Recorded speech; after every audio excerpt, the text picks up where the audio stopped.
నిజంగా తెలంగాణ బతుకమ్మ పండుగ అంటే తెలంగాణకు గుండెకాయ వంటిది. మొన్ననే గిన్నిస్ బుక్ ఆఫ్ రికార్డులో కూడా ఇవాళ తెలంగాణ బతుకమ్మ తల్లిని ఇవాళ ప్రపంచవ్యాప్తంగా కూడా బతుకమ్మ పండుగను ఇవాళ విస్తరింపజేయాలనేటువంటి సదుద్దేశంతో ఇవాళ బతుకమ్మ పండుగని అంగరంగ వైభవంగా ఇక్కడ సరూర్ నగర్ స్టేడియంలో ఏర్పాటు చేయడం జరిగింది. దానికి చాలామంది మహిళలు కూడా ఇవాళ పాల్గొన్నటువంటి సందర్భం. కాసేపు మీ ఉత్సాహం కోసం బతుకమ్మ ఆడతారమ్మా? ఆడతారా? ఇంట్రెస్ట్ ఉందా?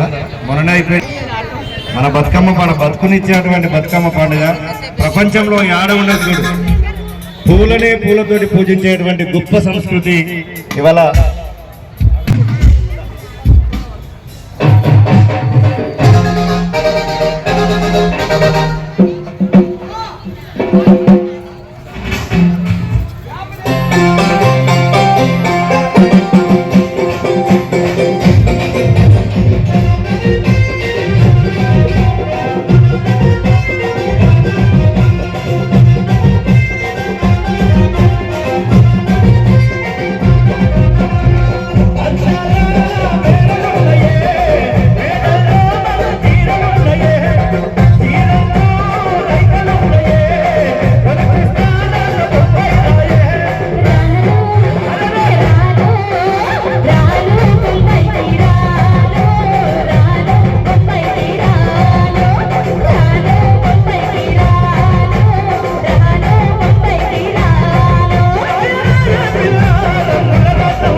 Small break. మీకు ఒక చిన్న మాట చెప్తా, ఆపనన్నా. మనిషి తల ఉంటేనే అన్ని ఆలోచనలు మెదడు వేడెక్కి బీపీ షుగరు ఇంకా బీపీ తగ్గిన బీపీ పెరిగిన ఎన్నో పరిసరాలు. కానీ తలలేని మనిషి వస్తే మనిషికి తలనే లేదు, ఏ పంచాయతీ లేదు, ఏ వెళ్ళి బాధ లేదు. ఇప్పుడు మీ మధ్యకు తలలేని మనిషి వచ్చిండు. మీరు ఎన్ని బాధలు చెప్పినా ఈ తలలేని మనిషికి ఎన్ని కష్టాలైనా ఉంటాయి. ఒక్కసారి గట్టి క్లాస్ పెట్టండి. అరే మీకు కొత్త కొత్త వెరైటీ విషయాలు చెప్తుంటే పరిశాన్ అవుతారేందన్నా. గట్టిగా జయమని దుర్గా భవాని మాతాకి. ఎందుకంటే ఈ రోజు ఫ్రెండ్స్ అసోసియేషన్ 36 సంవత్సరాలుగా కని విని ఎరుగని రీతిలో ప్రతి దసరా నవరాత్రులు అంబరాలంటే సంబరాలు జరుపుకుంటున్నారు. ఈ సంవత్సరం మాకు అవకాశం వచ్చింది కాబట్టి different programme Jabardasth Sridevi drama కంపెనీలో చేసిన మన అద్భుతమైన స్పెషల్ పర్ఫార్మెన్స్ మన బాబు గారికి